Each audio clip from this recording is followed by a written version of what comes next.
Well, it sure is good to be back with you.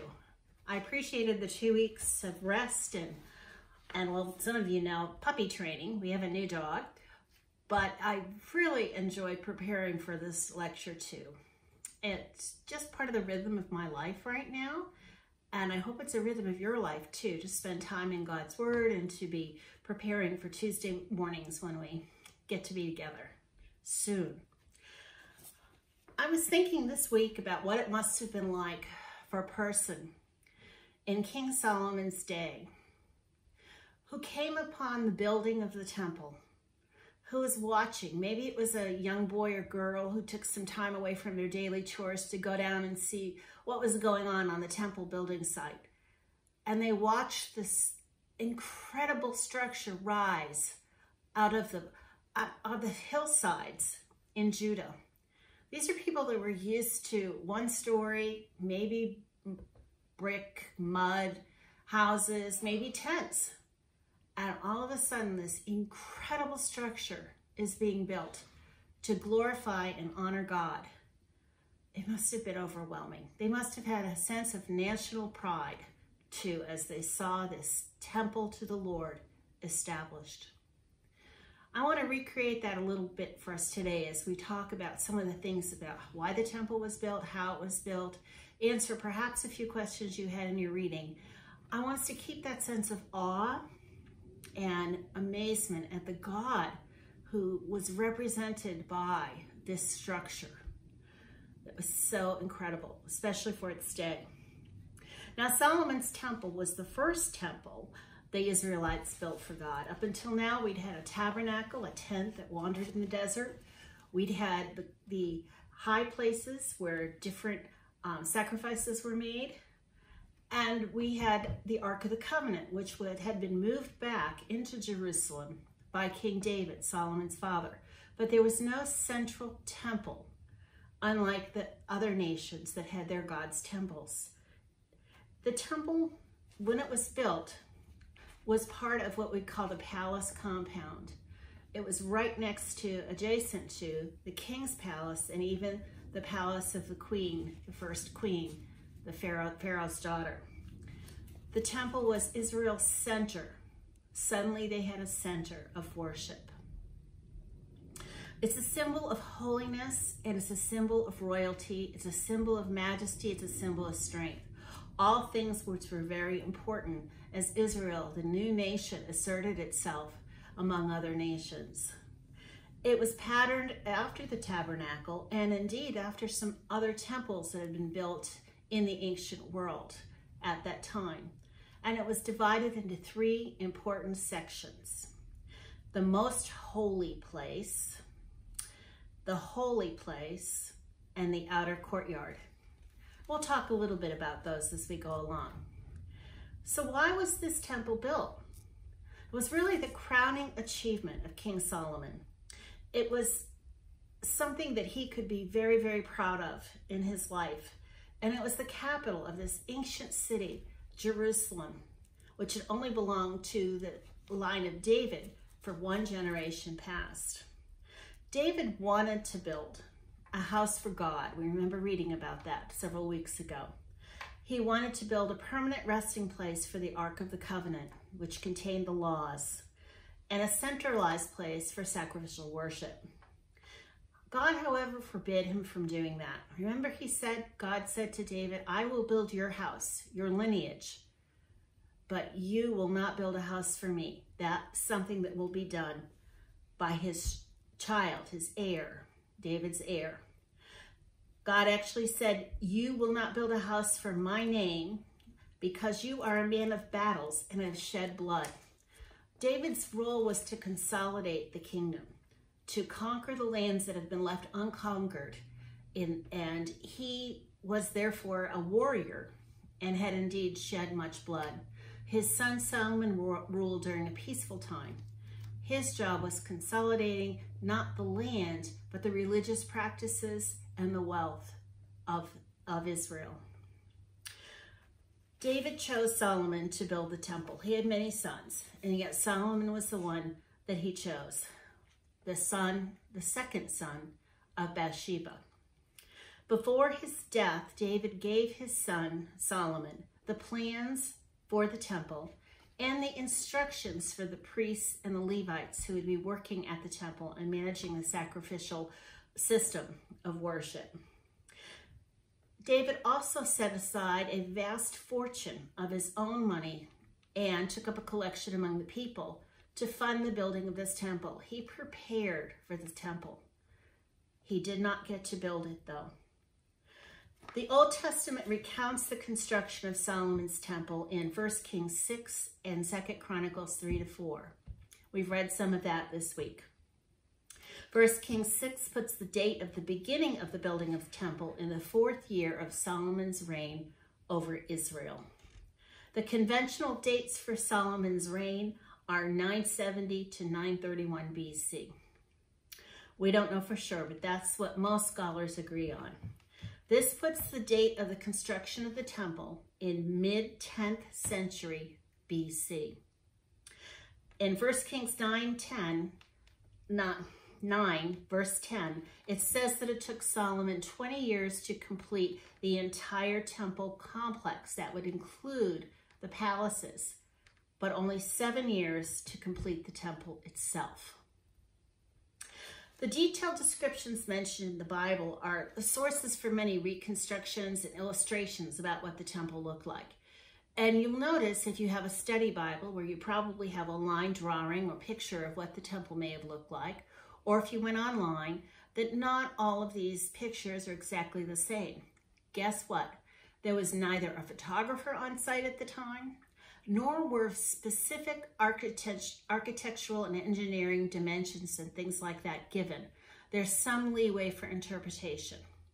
But we have some general things that we know through reading scripture about that temple. When you read this week's lesson, again, you may have been overwhelmed by the vastness and the ornate detail of the temple. So much gold, so much brass, so many beautiful cedar logs that were set in amongst the stones of Judea. I was pretty impressed. And I've been at the site where we think the temple was, which is now a vast courtyard area, actually, surmounted by the Dome of the Rock. The Bible's description of Solomon's temple states that the inside ceiling of the temple was 180 feet long, 90 feet wide, and 50 feet high. The highest point on the temple that King Solomon built was actually 120 cubits, which we believe is about 20 stories or 207 feet high. Again, this is in a land where single-story dwellings or tents were what most people lived in. This was the skyscraper of the day, for sure. After the invasion of Canaan, the main sacrifices for the Lord took place at Shiloh, although there were sacrifices that also took place at other areas, and even family and clan sacrifices were commonplace.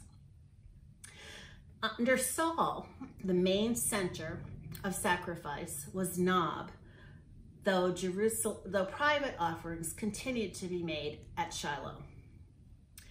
Now David will create a sacrificial center in Jerusalem at the Threshing Floor of Araunah, when he moved the ark.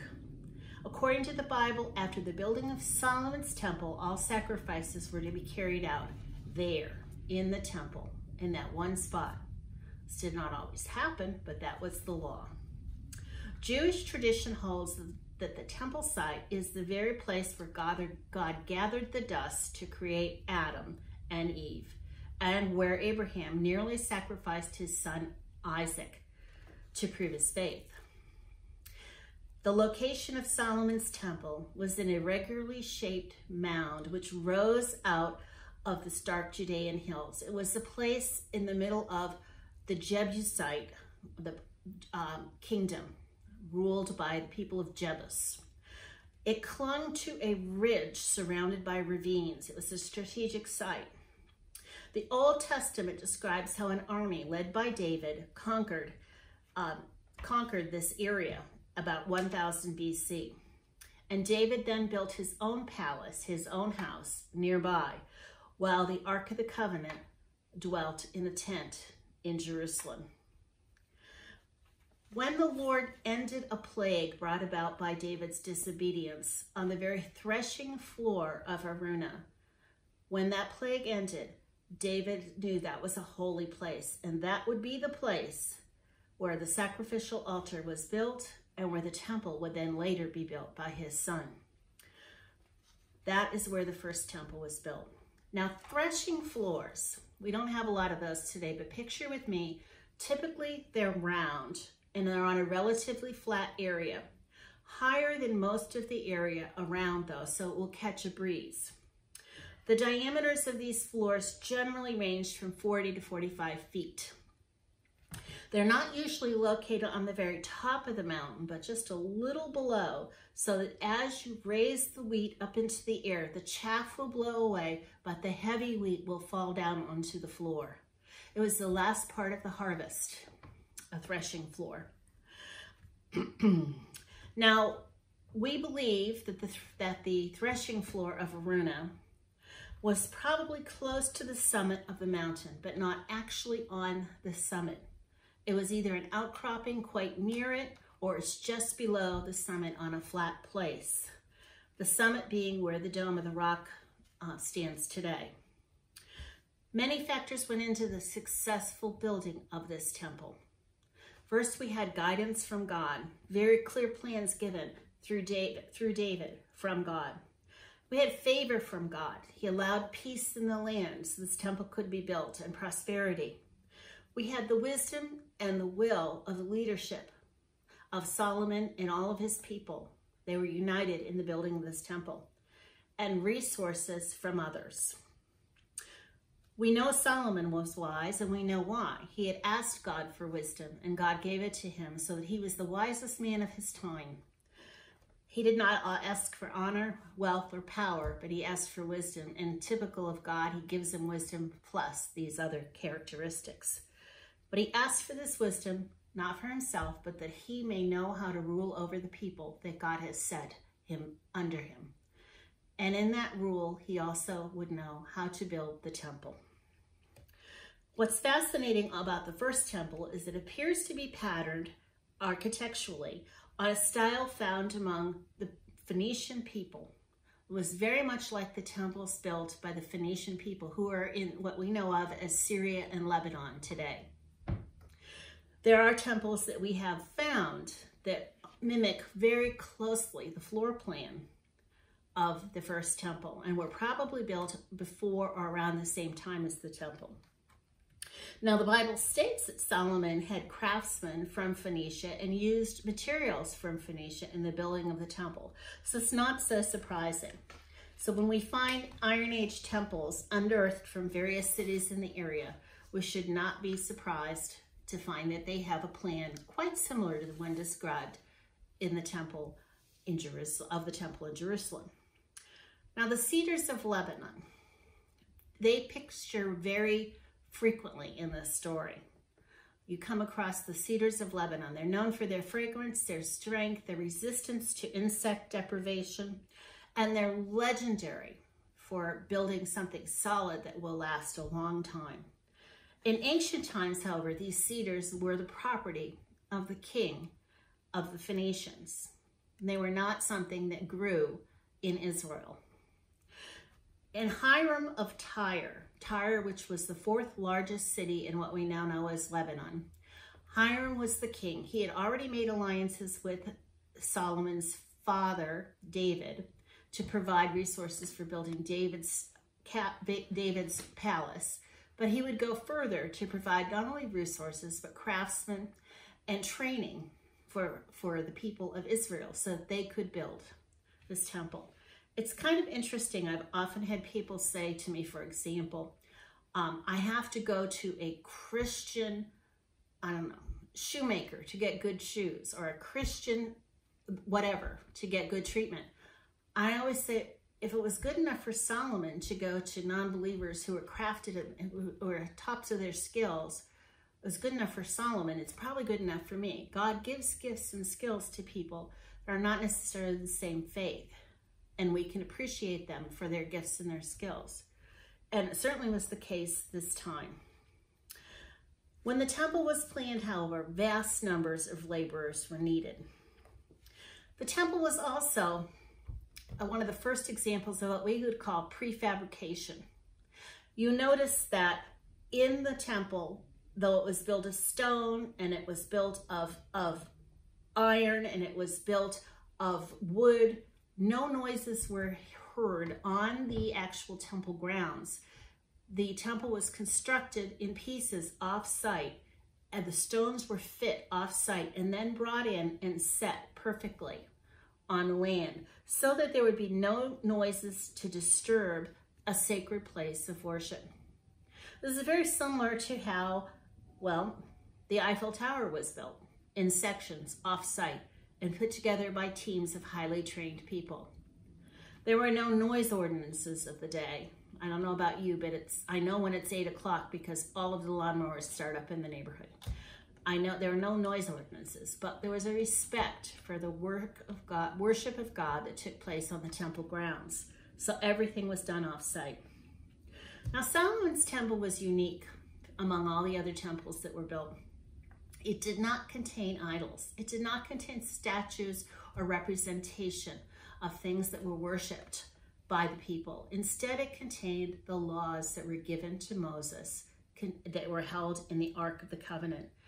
That was the only thing it had. That and implements provided for sacrificial worship. That was very unusual.